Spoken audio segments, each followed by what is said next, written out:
முந்தைய பகுதிகளில் நாம் பார்த்தது போல யோகத்தின் உண்மையான நோக்கம் மனத்தை அடக்கி ஆத்மாவை உணர்வதாகவும். ஆனால் இங்கே ஒரு கேள்வி இயல்பாக எழுகிறது. நாம் காடுகளில் வாழும் முனிவர்கள் அல்ல. நாம் குடும்பத்தில் வாழ்கிறோம், வேலை செய்கிறோம், பலவிதமான மனிதர்களுடன் தினமும் தொடர்பில் இருக்கிறோம். அப்படியானால் இந்த யோகத்தின் ஞானத்தை உலகில் வாழ்ந்தபடியே எப்படி வாழ முடியும்? இதற்கான பதில் மிகவும் ஆழமானது.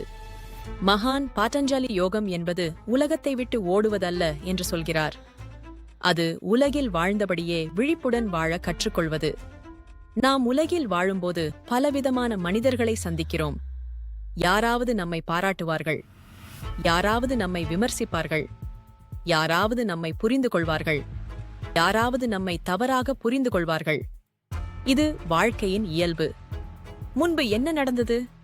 யாராவது ஒரு வார்த்தை சொன்னால் மனம் உடனே எதிர்வினை செய்தது. கோபம், வருத்தம், பொறாமை, பயம், மனம் உடனே அலைபாய ஆரம்பித்தது. ஆனால் யோகத்தின் பாதையில் நடக்கும் மனிதன் ஒரு புதிய மாற்றத்தை அனுபவிக்க ஆரம்பிக்கிறான். சம்பவங்கள் அதே மாதிரி நடக்கிறது. மக்களும் அதே மாதிரிதான் இருக்கிறார்கள். ஆனால் உள்ளே ஒரு விழிப்பு பிறக்கிறது. யாராவது கோபமாக பேசினால் அவன் உடனே எதிர்வினை செய்யவில்லை. அவன் கவனிக்கிறான், இப்போது என் மனத்தில் கோபம் எழ முயற்சி செய்கிறது. அந்த கவனிப்பு வந்தவுடனே மனம் மெதுவாக அமைதியாக ஆரம்பிக்கும். இதுதான் யோகத்தின் மாற்றம். முன்பு மனிதன் மனத்தின் அடிமையாக இருந்தான். இப்போது அவன் மனத்தை கவனிக்கும் சாட்சியாக மாறுகிறான். ஒரு மனிதன் தினமும் இந்த விழிப்புடன் வாழ ஆரம்பித்தால் மெதுவாக ஒரு பெரிய மாற்றம் நடக்கும். மக்கள் மாற வேண்டியதில்லை, சூழ்நிலைகள் மாற வேண்டியதில்லை. மாறுவது நம் உள்ளே இருக்கும் பார்வை. முன்பு வாழ்க்கை ஒரு போராட்டமாக இருந்தது. இப்போது வாழ்க்கை ஒரு கற்றல் அனுபவமாக மாறுகிறது. முன்பு மனிதன் வெளியில் மகிழ்ச்சியை தேடினான்.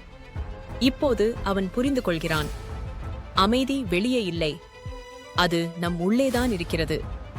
மனம் அமைதியாகும் போது மனிதன் ஒரு ஆழமான உண்மையை அனுபவிக்க ஆரம்பிக்கிறான்.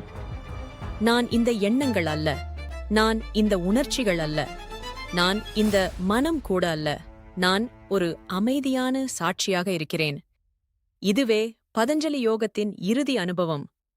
இந்த ஆழமான ஞானத்தை தான் யோகா சூட்ராஸ் ஆஃப் பதஞ்சலி மனித குலத்துக்கு அளிக்கிறது.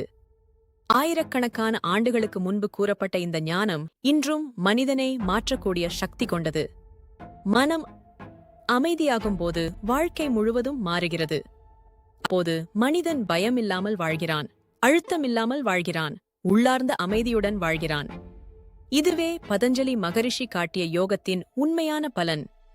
இந்த வீடியோ தொடர் மூலம் நாம் பதஞ்சலி மகரிஷியின் யோக சூத்திரங்களில் இருக்கும் அந்த ஆழமான ஆன்மீக ஞானத்தை புரிந்து கொள்ள முயற்சி செய்தோம். இந்த பதஞ்சலி யோக தொடர் இங்கே நிறைவடைகிறது. இந்த ஞானம் உங்கள் வாழ்க்கையில் சிறிய மாற்றத்தையாவது உருவாக்கியிருந்தால் அதே இந்த தொடரின் மிகப்பெரிய வெற்றி. மீண்டும் விரைவில் இன்னொரு ஆழமான ஆன்மீக ஞானத்தைக் கொண்டு ஒரு புதிய சுவாரஸ்யமான தொடரில் சந்திப்போம். அதுவரை விழிப்புடன் இருங்கள், அமைதியாக இருங்கள், உங்கள் உள்ளார்ந்த உண்மையை கவனியுங்கள்.